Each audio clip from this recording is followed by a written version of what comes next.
On the Surf Coast, we're here for the opening round of the Women's Rip Curl Pro at Bells Beach. But we're not at Bells Beach, we're just over the track, just at Winky Pop. This is going to be a big one though. Heat 3, it features one of the greatest of all time. Great to have your company if you're joining us on Fox Sports. At the moment, Bronte Macaulay up on her first ride.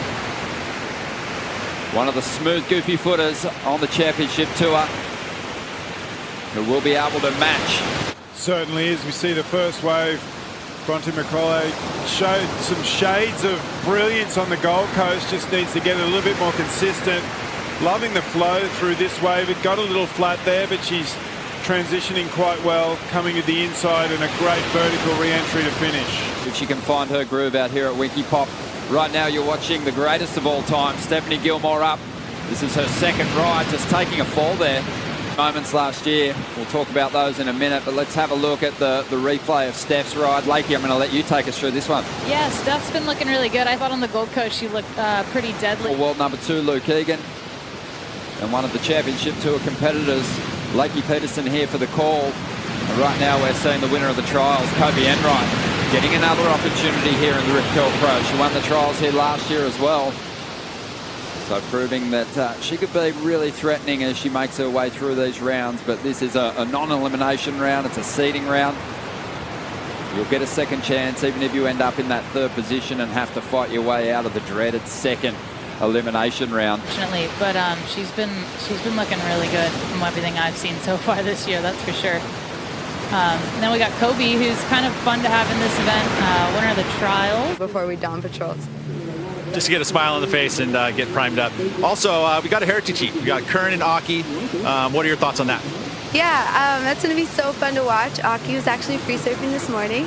And I know we're in Australia, so Aki has the country advantage, but I'm going to go with Tom Kern, my dad and brother and Burger. So, yeah, go Tom. Congratulations, Coco. Thank you. Yeah, Coco Ho, impressive performance there. Powering on through to the third round. Now we're seeing Stephanie Gilmore line one up on the outside. Steph chasing history here in 2019. Equaled Lisa Anderson's 4 Bells titles last season. And this year looking to become the most winning surfer here at Bells Beach in the professional era. Gail Cooper, though, will her record's going to be hard to be broken. Amazing. Katie, it seems like the one she was riding at D-Bar the other week. Here goes Bronte. This looks like a good wave. Drawing up into that first section. Solid connection there from Bronte. Looking inspired at the moment. Taking on a couple of strong regular-footed surfers. Up into the lip one more time. Solid finish there from Bronte Macaulay. Inspiration came from her dad, who won the WSL Masters title. And ever since then, Lakey, she's just looked like she's really inspired to get some bigger results. I totally agree with you. I feel like Bronte, it's taken her a few years to kind of get that confidence behind her on the CT at least. She's always had, such a great style and so much power, but it seems like now she's really putting together her waves and her heats a little bit better and more smart. And maybe it was, from Dave taking the win. He's such a legend over there in Portugal, I think it was last year. Luke, Bronte Macaulay, I think it's fair to say that the backhand performances of Caroline Marks, that these, especially last season and obviously in the first event of the year, have kind of overshadowed just how brilliant Bronte's backhand surfing is, and has great flow to get back down the line. Nice projection hit to get back out in front of this one. A little shaky on that final turn, but was only looking to improve on a 4.63. Ronnie Blakey with Luke Egan and Lakey Peterson. Luke, do you think that's going to extend the lead?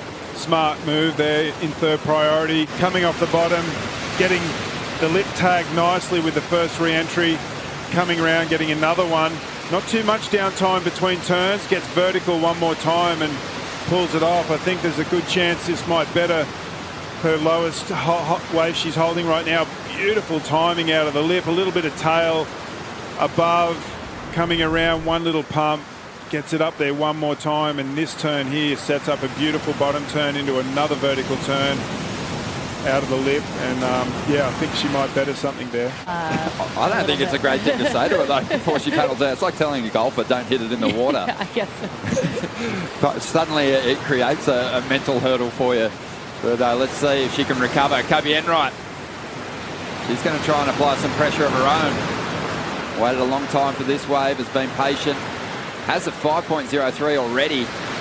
And is on her way to another decent number here. It's definitely going to be better than the 3.33. So it will push the requirement up for Gilmore going into the final 15 minutes here. That wasn't a bad wave. She really used that priority wisely.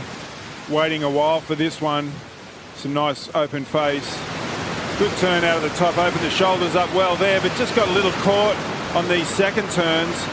Come around and snaps off the top. The last one's pretty good out of the lip.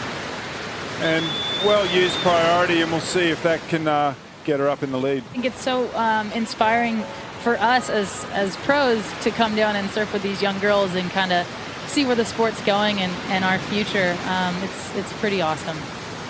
Well, Bronte Macaulay, she's been involved in the Rising Tides program as well. She's trying to better a 4.83 with that last ride. Probably not going to do it, but she is out in front at this stage. You got, So that was my motto, especially at that event. We had incredible waves, and it was a lot of fun. Speaking of J-Bay, this wave's a lot like it. It really is. Winky has some similarities. You've got to pick your moment. Steph really connects well with that first section. And we've seen it from a couple of competitors. Coming around this section so fast, gets above the lip, and the aggression in this turn is just like, yeah, I need this, I'm going to make it happen. Love that kick on the tail. We'll have another look at it. Yeah, look, getting a lot of speed here. The board coming loose a lot more than usual for Steph. Bringing it round, brings the shoulders over the front foot there for stability. Comes out with plenty of speed. Then just this one hit perfect there, and just getting the fins above the lip and just pushing down and bring it around for it. Look at that spray. Huge turn to finish. Should get her out of the third position. And they've made some mistakes. They've corrected them with some aggressive turns, and Steph should be posting a solid number there. Kobie Enright's up once again, trying to better a 5.03. Scoots past Gilmore, but just disengages the fins on that whitewater on that face and goes down. So a lost opportunity there, but expecting Steph's going to get herself back in the mix here. Absolutely right, but we'll watch Kobie's wave first. Flying down the line. Love that first turn out of the lip. Comes around, replicates it one more time, even a little bit sharper.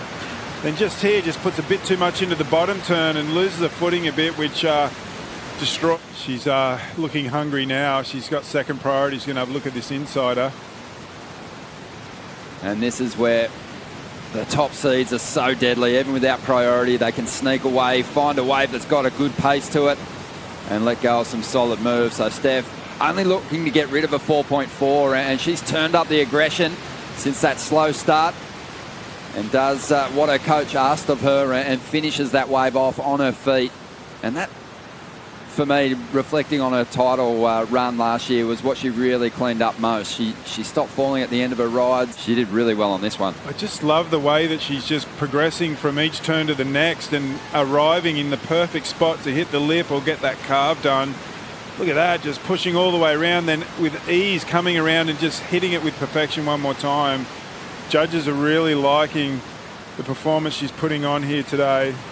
Up out of the lip one more time. That board looks like it's going to come loose any moment, but it's just adding some flair to the turns that she's doing. Coming around this section. That section was pretty fat that she had to come around then, and pretty slopey, but just getting there with ease. And look at this turn here, opening up the shoulders.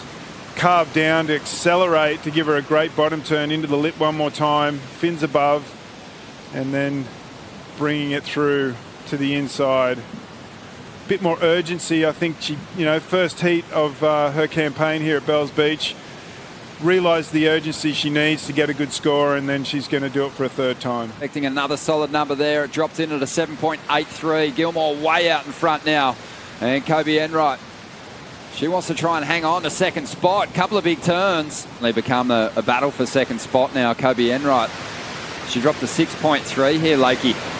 Yeah, that looked a bit more spicy from her. It seems like all her other waves she surfed well, but wasn't really fully committing, where this wave, obviously, getting the fins out on that turn and putting a lot more emphasis on it, and I think they're going to like that a lot.